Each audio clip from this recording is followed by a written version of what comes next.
श्रीराम समर्थ. श्री गोंदवलेकर महाराज प्रवचने. दिवस 152. भगवंताला शरण जावे. मी जे जे करतो ते ते भगवंताकरता करतो असे जो म्हणतो तो खरा आणि उत्तम भक्त होय. करते पण घालवायला उत्तम भक्त व्हावे लागते. भगवंत प्राप्तीशिवाय दुसरे काहीही नको असे वाटणे हे भक्ताचे लक्षण आहे. चांगले कार्य हे सुद्धा बंधनाला कारणीभूत होत असते. याकरिता कोणतेही कृत्य भगवंताला स्मरून करावे. भगवंताच्या स्मरणामध्ये स्नानाची आठवण झाली नाही तर त्याला पापी कसे म्हणावे. जो काळ भगवत स्मरणात जातो तोच काळ सुखात जातो. विषयासाठी आपण स्वतःला विसरतो, मग भगवंताला आठवण्यात का नाही स्वतःला विसरू. मला सगुणात प्रेम येत नाही असे जोपर्यंत वाटते तोपर्यंत सगुण भक्ती करावी. गुरुच्या इच्छेप्रमाणे आपण वागलो म्हणजे माझी इच्छा नाहीशीच झाली नाही का. यामध्ये अभिमान अनायसे मारला जातो. मीपणा टाकल्याशिवाय गुरु आज्ञा नाही पाळता येत. गुरु आज्ञा प्रमाण मानून माझी इच्छा मी दाबू लागलो तरीसुद्धा ती आपले डोके मधून मधून वर काढतेच. पण तिला एकदा कळले की हा ऐकत नाही की मग ती हळूहळू नाहीशी होत जाते. देह अर्पण करण्यापर्यंत मजल आली तरी गुरु आज्ञा मोडू नये.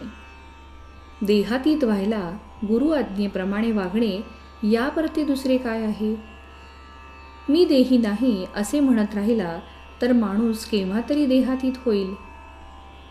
आपला धर्म आणि नीती सांभाळावी आणि सत्संगतीने राहण्याचा प्रयत्न करावा. संत आणि प्रापंचिक दोघेही प्रपंच करतात, पण प्रापंचिक कर्तेपणा आपल्याकडे घेतात तर संत राम करता असे म्हणून प्रपंच करतात. कर्तेपण तुम्ही आपल्याकडे घेतले तर सुखदुःख भोगावे लागेल. बायको आजारी पडली तर रात्रंदिवस जागतो आणि स्वतःला विसरतो, मग भगवंताकरिता नाही का तसे करता येणार. तळमळ असली पाहिजे की मग सर्व काही होते. किती दिवसात मुक्ती मिळेल याला समर्थांनी फार चांगले उत्तर दिले आहे. ज्या क्षणी भगवंत स्मरणात स्वतःला विसराल त्या क्षणी मुक्ती मिळेल. स्वतःला विसरणे म्हणजे निर्गुणात जाणे. कृती करणाऱ्याचाच वेदांत खरा असतो. मी विद्वान आहे असे वाटू लागले की भगवंताचे भजन करण्याची लाज वाटते. याकरिता सतत भगवंताच्या नामाचा सहवास ठेवा. सहवासाने माणसाचे सुद्धा प्रेम जर वाढते तर भगवंताचा सहवास केल्याने त्याचे प्रेम नाही का येणार. भगवंताला शरण जावे आणि त्याचे होऊन राहावे. त्यातच सर्व धर्माचे आणि शास्त्राचे सार आहे.